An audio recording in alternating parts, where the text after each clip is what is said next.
So I would like to explore now with you, Anna, about digestion and emotions. Okay. You know, the reason is that I discovered that when I'm not feeling emotionally well, I don't breathe as well, and I don't digest my food as well.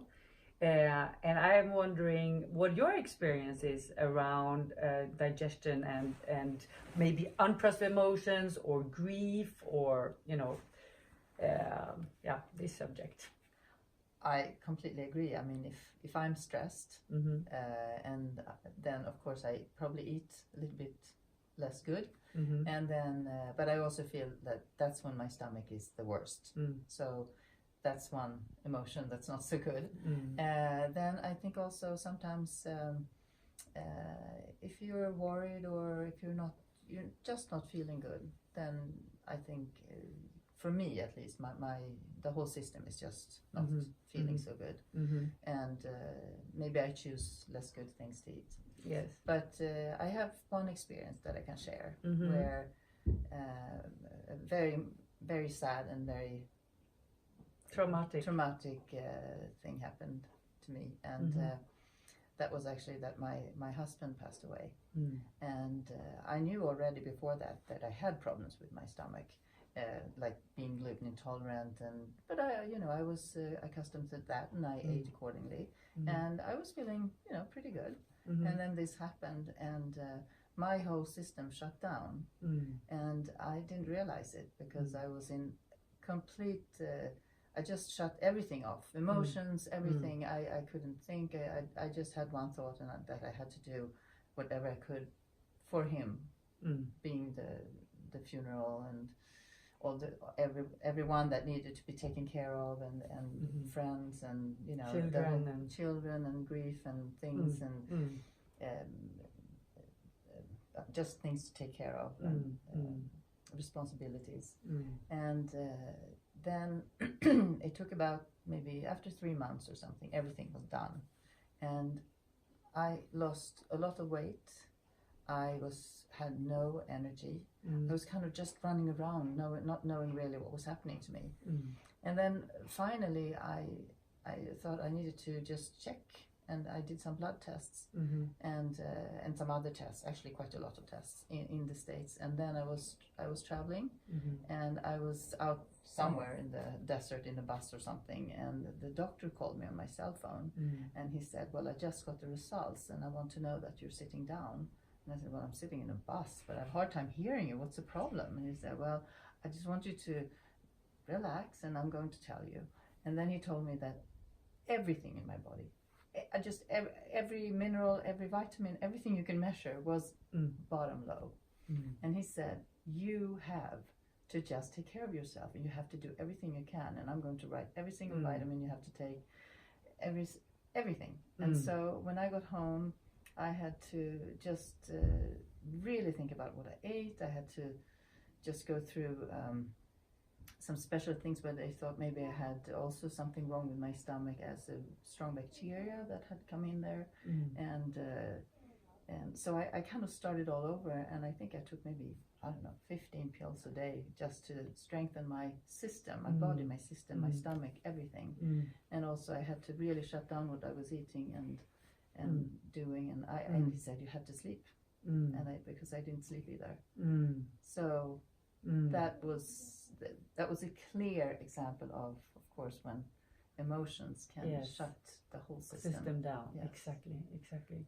I think that when we go through traumas, and like you did, even though we eat right, it doesn't necessarily work, because there is so much tension and grief in the body that just grasp us, and things just don't work properly. No. So you mentioned that when you are stressed, you also feel out of whack. So it's very important that to avoid stress, in the capacity we have the ability to, but then of course we cannot influence traumas like that. But then when we experience something devastating, such as as death in the family, it is so important to really nurture ourselves the best we can by sleeping and also receiving emotional support. I think so too. Yes, absolutely. Yeah. And having and just having maybe someone help you to realize what you need, because when you are in that stage of grief or sorrow or situation where you're just shutting down, so to say, Yes, you need someone to help you. Yes. So did you receive professional support, or did you have friends that were I know you have lots of friends that were really showing up for you. Oh, absolutely. Which was fantastic. Yes. That means a lot. And I know that, families or friends were inviting you for dinners and, for a long time afterwards, to making sure you were not alone. Oh, absolutely. I had great support but that was more doing, and that helped me a lot. And I think also when I realized that my body wasn't working, I was fine.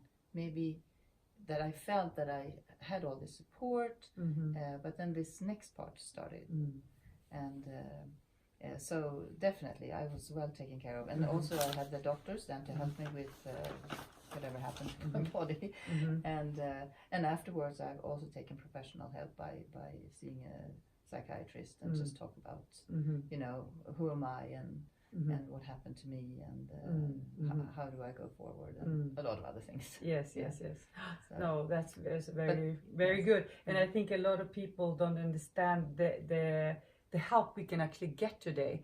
I know that our parents, for example, lived in a generation that never really asked for emotional support, because that was a sign of weakness. But I would say that's a sign of strength, seeking support, because we are not meant to have all the answers to every single problem that is out there.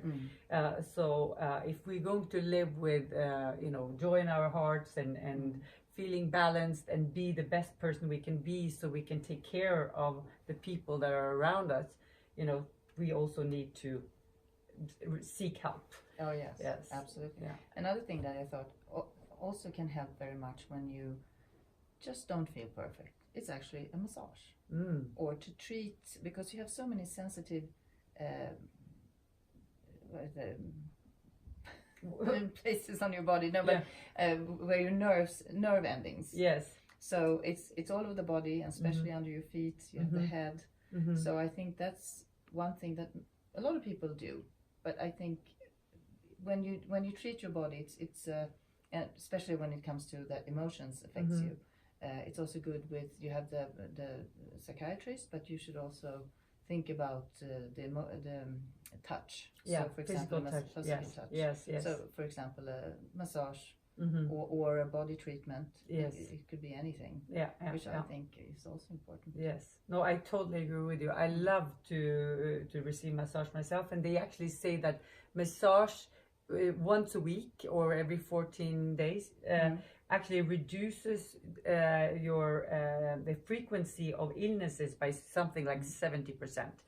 I'm not sure whether it's correct with 70%, but that is what I was told, and that's just a good excuse, at least for receiving body treatments or massage.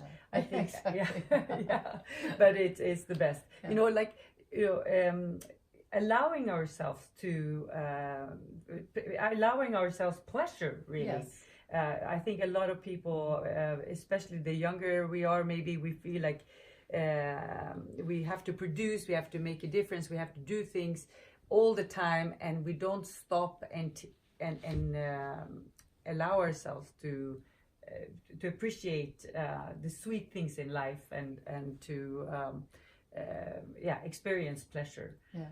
So. But maybe that's a treatment too. Maybe we have to start to look at it differently. It's not just pleasure. No. It's also treatment. Exactly. Yeah. Exactly. Which Yes. Well, good. So, thank you for sharing such a personal story.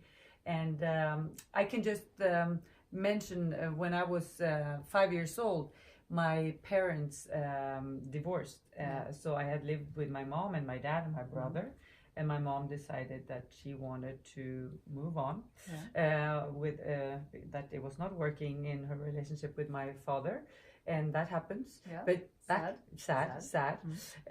But during the time when she decided to have a divorce, it was common to actually split the whole family, so that my brother came to live with my father, and I came to stay with my mother. And so I did not only lose my father, I lost my brother at the same time. And then my mom remarried and with a man that had 2 children. And so she became, the stepmother and wanted to really take well care of these children.